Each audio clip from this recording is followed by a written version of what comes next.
বাংলাদেশে গবেষণার সম্ভাবনা এবং ঘাটতিগুলো কি কি? প্রথমে সম্ভাবনার কথা বলি। আমি বাংলাদেশীদের মধ্যে একটা ব্যাপার খেয়াল করেছি। তাদের দেশের প্রতি যে একটা টান, এই টানটা আমি অন্য দেশের মানুষদের মধ্যে খুব একটা দেখি নাই। তো বাংলাদেশীদের মধ্যে এই যে দেশে ফিরে যাওয়ার একটা টান বা দেশের মানুষের প্রতি বা আমি জানি না মানে কোন বিষয়টা আসলে বেশি তাদেরকে টানে, কিন্তু দেশের প্রতি যে একটা টান, এইটা আমি অন্য দেশের মানুষের প্রতি খুব একটা দেখি নাই। যেরকম আমরা দেখেন দেশে আমাদের ঈদের মধ্যে বা যে কোনো একটা উৎসবে যে দেশে যাওয়ার একটা হিড়িক পড়ে, এরকমটা আমি অন্যদের মধ্যে খুব একটা দেখি নাই। তো আমার মনে হয় বাংলাদেশিদের মধ্যে দেশের প্রতি টানটা একটু বেশি। তো এইটা আমি কেন বলছি এখন? আমার মনে হয় আমাদের দেশে যদি সায়েন্টিস্টদের জন্য কাজ করার যথেষ্ট সুযোগ হয়, মানে একেবারেই যদি খারাপ অবস্থা না হয় এখন যে অবস্থায় আছে, তাহলে অনেক মানুষ বা অনেক সায়েন্টিস্ট আমার মনে হয় তারা দেশে চলে যাওয়ার সিদ্ধান্ত নেবেন। সেই ক্ষেত্রে আমাদের সম্ভাবনাটা হচ্ছে যে এই যে বিদেশে ট্রেন্ড আমরা যে সায়েন্টিস্টগুলো আমাদের আছে তাদেরকে যদি আমরা দেশে ফিরিয়ে আনতে পারি, তাহলে আমাদের দেশের জন্য আমাদের গবেষণা ফিল্ডটাকে এগিয়ে নিয়ে যাওয়ার জন্য এটা অনেক বড় একটা অ্যাসেট হতে পারে, যদি আমরা আমাদের ওই ফিল্ডটাকে সেভাবে আকর্ষণীয় করতে পারি। অ্যাজ আই সেড, অনেক বেশি আকর্ষণীয় করতে হবে না, যতটুকু তাদের না হলেই নয় ওইটুকু সুযোগ সুবিধায় যদি তাদেরকে দেওয়া হয়, আমার মনে হয় অনেক সায়েন্টিস্ট দেশে ফিরে যাবেন। দ্বিতীয় যে সম্ভাবনা সেটা হচ্ছে আমাদের অনেক বেশি পরিমাণে জনশক্তি। দেখেন, এইটাকে যদিও আমরা একরকম বার্ডেন মনে করি যে আমাদের অনেক বেশি পরিমাণে পপুলেশন, এর কারণে অনেক বেশি রোগী, যার জন্য আমাদের হেলথ সিস্টেমের জন্য এটা একটা প্রেশার, একটা চাপ। অন্যদিকে এই এই মানুষদেরকে বা এই রোগীদের তথ্য সংগ্রহ করে যদি আমরা অর্গানাইজড ওয়েতে ব্যবহার করতে পারি, তাহলে কিন্তু আমরা এদের মধ্যে থেকে প্রচুর পরিমাণে ডেটা জেনারেট করতে পারবো এবং যেগুলো আমাদের গবেষণার কাজে অনেক সহায়ক ভূমিকা পালন করবে। ডেটা মানেই হচ্ছে গবেষণার কাঁচামাল বলতে পারেন। যত বেশি কাঁচামাল তত বেশি প্রোডাকশন। 3 নাম্বার সম্ভাবনা হচ্ছে, আপনি খেয়াল করে দেখবেন আমরা যে বাংলাদেশ যে গবেষণায় পিছিয়ে আছে, এই জিনিসটা এখন যতটা রেকগনাইজ করা হচ্ছে এটা কিন্তু পূর্বের তুলনায় অনেক বেশি। একটা সময় ছিল যখন মানুষ আসলে কেয়ারই করতো না যে আসলে গবেষণায় আমরা যে পিছিয়ে আছি এতে কি সমস্যা, ভালোই তো আছি। কিন্তু এখন দেখেন অনেক ক্ষেত্রেই আপনি টের পাবেন যে মানুষ আসলে এই গবেষণার দিকটা যে আমাদের এগিয়ে নেওয়া দরকার এই ব্যাপারে কনসার্ন হচ্ছে। অনেক জায়গাতেই কথাবার্তা হচ্ছে, বেশ নিউজও হচ্ছে।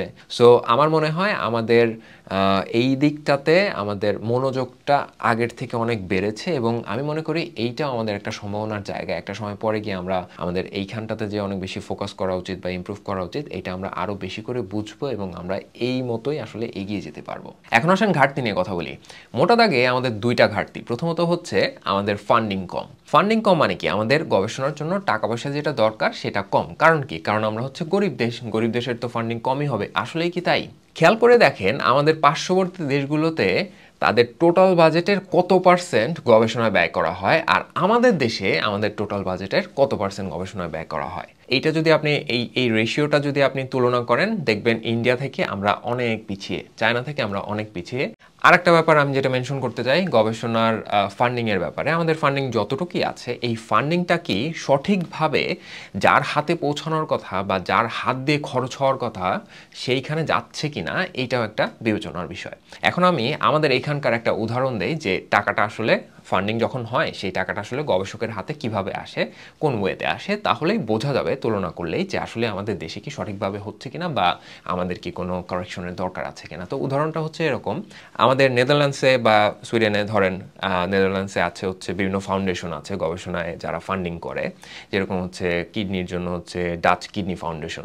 যখন কোনো সরকারি বা বেসরকারি সংস্থা গবেষণায় ফান্ড করতে যাচ্ছে তখন তারা এই ফাউন্ডেশনগুলোর থ্রুতে ফান্ড করে। তো তারা টাকাটা পাঠায় হচ্ছে ধরেন ডাচ কিডনি ফাউন্ডেশনে পাঠালো।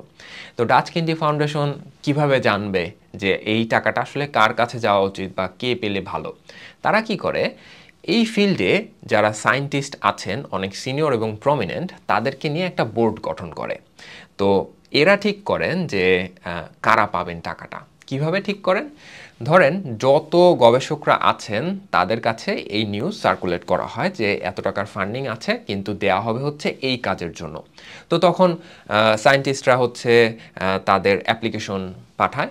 তখন ওই যে বোর্ড ছিল যারা হচ্ছে সিনিয়র সায়েন্টিস্ট, তারা হচ্ছে ঠিক করেন যে আসলে কার হাতে টাকাটা গেলে টাকাটার প্রপার ইউটিলাইজেশন হবে, সঠিক ব্যবহার হবে মোট কথা। তো এই যে তারা ঠিক করছেন এটার বেশ কিছু ক্রাইটেরিয়া আছে। তারা ওই অনুযায়ী স্কোর করেন, যাদের বা যেই রিসার্চ গ্রুপের স্কোরটা সব থেকে বেশি হয়, মানে অথবা যেই রিসার্চ গ্রুপগুলোর স্কোরিং সব থেকে বেশি হয় ওরা হচ্ছে টাকাটা পায়। আবার অন্যদিকে যখন তারা টাকা পাচ্ছেন এই টাকাটা তারা কিভাবে ব্যবহার করছেন তারও একের পর এক মানে প্রত্যেকটা টাকার তাদের হিসাব থাকে তাদের হচ্ছে অ্যাকাউন্টেন্টের কাছে। যার ফলে কি হয়, কোনোভাবেই টাকাটা ভুল মানুষের হাতে পড়ার কোনো সুযোগ নেই এবং টাকাটা সঠিক মানুষের হাতে পড়ার পরেও কি আসলে সঠিক ব্যবহার হচ্ছে কিনা সেটারও সবসময় সার্ভেলেন্স থাকে। দ্বিতীয় যে ঘাটতি সেটা হচ্ছে আমাদের পড়াশোনার কারিকুলামটা গবেষণা নির্ভর না। আপনি খেয়াল করে দেখবেন অনেকেই আছেন আমাদের স্টুডেন্ট, ওনারা ব্যাচেলর মাস্টার্স শেষ করে ফেলেছেন কিন্তু গবেষণা সম্পর্কিত তেমন কোনো একটা জ্ঞান তাদের নাই বা তাদের আসলে ওইটা দরকার হয় না, যার জন্য তারা হয়তো জানার প্রয়োজন বোধ করেন নাই। ইভেন লাইফ সায়েন্সের বেশ কিছু কোর্স আছে বা প্রোগ্রাম আছে যেগুলো আসলে গবেষণা নির্ভরই পড়াশোনা হওয়া উচিত, যেরকম হচ্ছে ফার্মেসি, বায়োটেকনোলজি বা বায়োকেমিস্ট্রি। এই প্রোগ্রামগুলো থেকেও যখন আমাদের স্টুডেন্টরা বের হচ্ছেন ওনারা কিন্তু ব্যাচেলরে এবং মাস্টার্সে একটা করে থিসিসও করে আসেন অনেকেই। তারপরেও দেখা যায় তাদের গবেষণা সম্পর্কিত আসলে জ্ঞানটা ওইভাবে হয় নাই। খুব একটা তারা বলতে পারবেন না যে আসলে গবেষণাগুলো কেন করা হয় বা গবেষণা করলে আসলে কী লাভ। এটার কারণ হচ্ছে আমাদের পড়াশোনার কালচারটা আসলে অন্যরকম। মানে গবেষণায় যে আমাদের যে রিসার্চ আর্টিকেল পড়তে হয় বা গবেষণায় আসলে আগ্রহটা আসবে কোত্থেকে, অন্যরা কিভাবে কি বের করছেন সেটা দেখেই তো মানুষ আগ্রহী হবেন। তো আমাদের পড়াশোনার কালচারে তো সেই বিষয়টা সেভাবে নাই, যার জন্য দেখা যায় যে ওই যেটা বললাম আমাদের থিসিস করা হয় ঠিকই, কিন্তু থিসিস আসলে আমরা কেন করলাম, এটা করে কী লাভ হলো বা না করলেই বা কী ক্ষতি হতো, এই বিষয়গুলো সম্পর্কে আমাদের কখনোই প্রশ্ন জাগে না। তারও ওই একই কারণ, কারণ আমরা তো জানিই না যে আসলে এগুলো যারা করছে অন্য ল্যাবে বা উন্নত বিশ্বের বিভিন্ন ল্যাবে তারা কি উদ্দেশ্যে করছে। এটা জানতে হলে তো আমাদের রিসার্চ আর্টিকেল পড়তে হবে, সেটা আমাদের কালচারে নেই।